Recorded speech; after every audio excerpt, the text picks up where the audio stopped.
Okay, here's how I assemble my LED Cyr Wheel. I'm going to talk about what each section has. This is, let me talk about how the inserts are numbered. So there's a stamp of a 1 right here, and on the insert here there's a 1 circle, 1 stamp here, and 1 stamp here. I always keep this side in.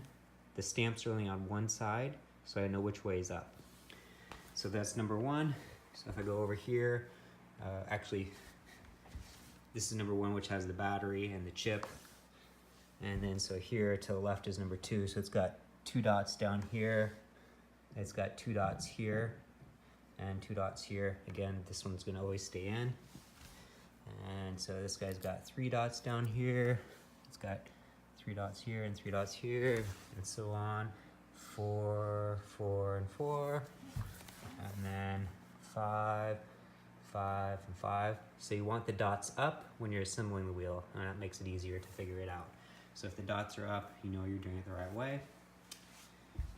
So the first insert has the power switch down here. I usually cover it up with a piece of tape, and that way when performing, don't kick it off accidentally. The battery.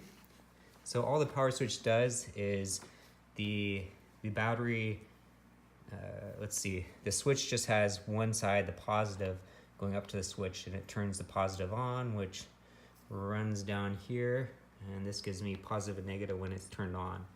So the battery can be plugged in to here, and then it'll sit in the cradle, and I'll do a video of me pushing that in. And then the power switch, you flip on, it completes the circuit for the positive, and then the positive and negative come out here and go into the insert with the number 1, and this is the one that will have the first star of the power and the first LEDs on number 1 going this way direct.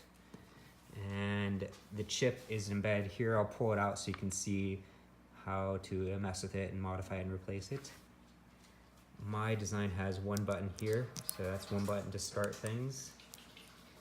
And I've occasionally repaired some things by just chugging out stuff and messing with the wires and whatnot. So let me put this in a cradle and talk about the battery. Okay, so the battery is just 7.2 volt, 7.4 volt, 2.8 amp hour, and I just charge it with a regular hobby charger that I'll provide. And it's a little confusing to use, so maybe I'll write down. I think you plug it in. You plug both these guys in with LiPo cells, like an RC plane or car, and hold down start once it's on the right one, and hit start again, and charge it up. And so once it's charged, I can take it and plug it into here. And then the cradle kind of just helps push it in a little bit and protect the battery. It might not even be needed. So you can just push that in. All right, and so then I can start assembling the wheel. So, move that back. So I do number 1 first, so I just make sure the power lines are connected correctly. And then this one's usually hardest to push in because it's got to push that battery down in there. So I'll stick number 1 in. Another note is these are stainless, and the ones that I don't remove, I colored. So don't remove those ones when you're disassembling. And I'll talk about that for disassembly because disassembling it is more important to do correctly than assembling it. Alright, I'm gonna pause it. This is easy. Okay, so this is number 2. It's got 2 dots here and 2 dots here. And this is where the wire connectors go together. These are Molex connectors, and if you pull them out a little bit, it's hard to see, but there's 4 wires. There's power, black and red, positive and negative, and then there's 2 other wires for the signal. And what I did is yellow is on one side and white is on the other side for the signal, because I thought I might control each side individually, even though I don't actually do that.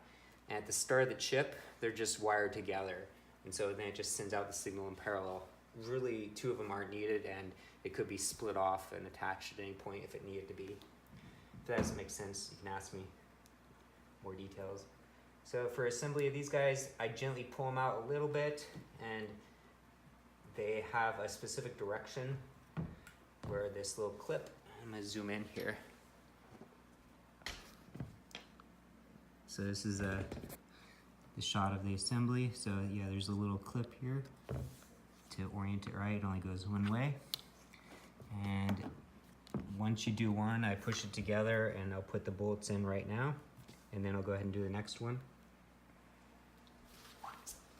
Another tip is, as I'm assembling it, I haven't attached the last one. I can turn the battery on and I can see it being lit up already, and that way I can put one piece together, see if it lights up, to know if I have a wire pulled or a problem at any point. And the last one's not lit because it's not attached yet, so the last one I'm gonna go ahead and attach.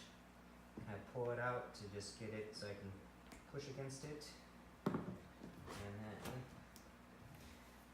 I usually hold it up on edge and then clamp it tight because it's hard to do on the ground, and just have to be really careful. At this point, since it's connected, they should all come on, and they do. Okay, for the last one, it's the trickiest because you don't want to pull anything apart. So I go ahead and attach it just like the other ones. Sometimes it's a little tricky to get clipped in. To push it against the metal. Alright, so while it's still on the ground, I start to close it a little bit, and then I grab the bolts in my hand and carefully pick it up, because if it pulls apart right now, it will pull the wires out. So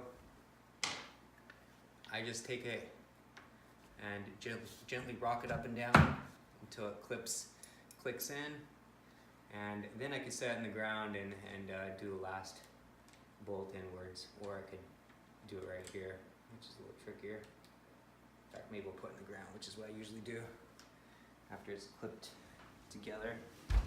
Just carefully set it in the ground,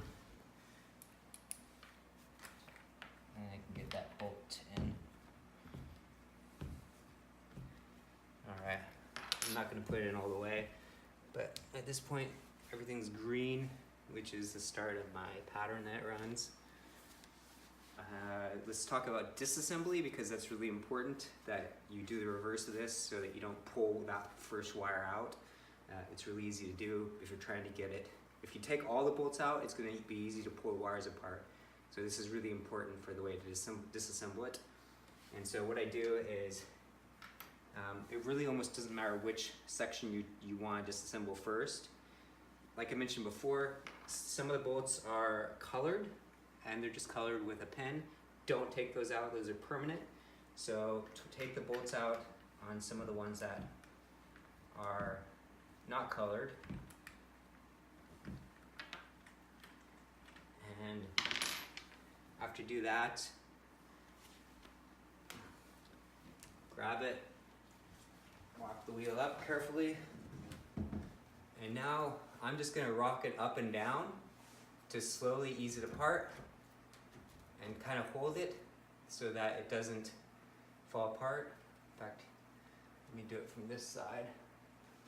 So I'm just rocking it up and down and easing it apart really softly, and the wires are there, and then I can unplug the wires, and once I have one undone, the others are a lot easier to undo on the ground.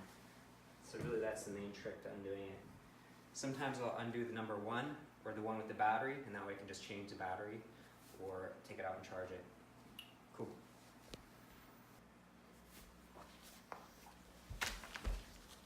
Okay, the side that has the button, which is right here, is the one with the chip, and that's the one with number one for the wiring.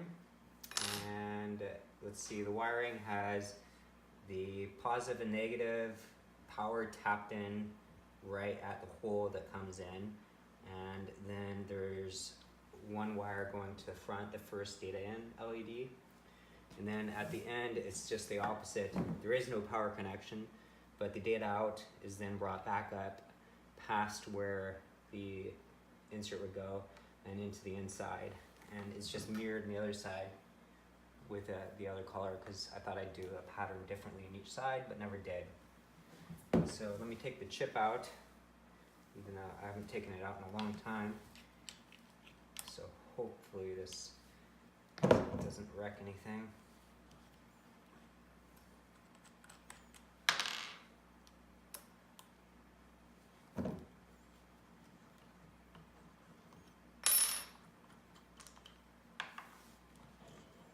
So you can take the insert out. Oh yeah, I forgot. I had made it actually easy to program. Well, if you grab the wires and gently pull out, you will eventually get to the chips. So that's the way to pull them out.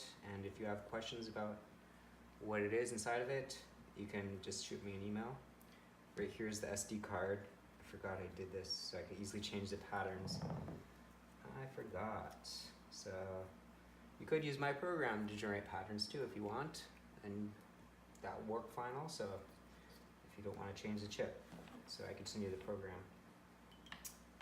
Okay. I'm not going to pull it out, but you just pull it out very gently. Put the insert back in.